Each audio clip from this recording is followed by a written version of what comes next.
Bapak, Ibu, Saudara-saudari yang dikasihi oleh Tuhan, bacaan pertama masih berbicara tentang Abraham. Dan kalau kita membaca kisah Abraham, kita bisa membaca kisah pergulatan hidup manusia di hadapan Allah, jatuh bangun, bahkan mungkin juga hopeless. Tidak ada pengharapan lagi di hadapan Tuhan karena mengalami penderitaan-penderitaan yang tidak mudah.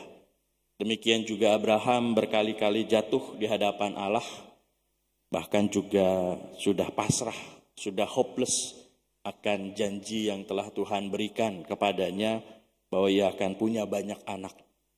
Tetapi kita tahu bahwa sampai pada akhirnya Abraham hanya punya 2 anak. Yang satu diusir pergi, yang satu malah kemarin kita dengarkan mau untuk dikorbankan. Kita mengalami dan merasakan bagaimana penderitaan Abraham. Tetapi rasa-rasanya walaupun dia mengalami yang namanya hopeless di hadapan Allah, tetapi dia tidak meninggalkan Allah. Dia tetap bergaul dengan Allah, dia tetap berkomunikasi dengan Allah, bahkan lebih daripada itu dia masih percaya bahwa Allah akan memberikannya yang terbaik dalam hidupnya. Dan kita tahu bahwa memang tidak dalam hidupnya Abraham punya banyak anak, tetapi sekarang kita mengetahui bahwa banyak orang dalam 3 agama besar di dunia ini mengakui bahwa Abraham adalah bapaknya. Artinya janji Allah sebenarnya juga terpenuhi.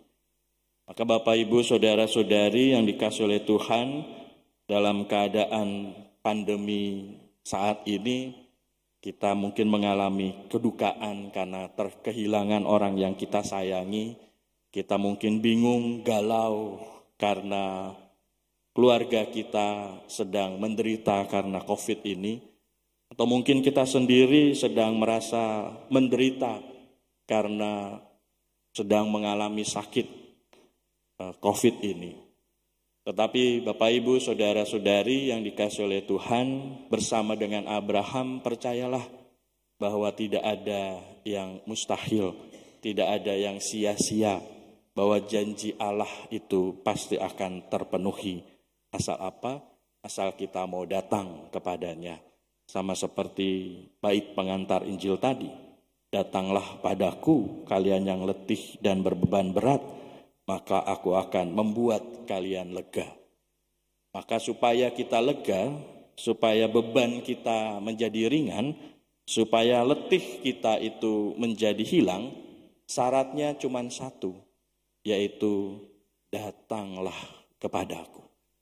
Kalau kita nggak datang kepada Dia, kalau kita tidak bergerak menuju Dia, maka keletihan, beban, dan penderitaan kita akan tetap ada dalam diri kita. Maka yang penting adalah datanglah kepada aku.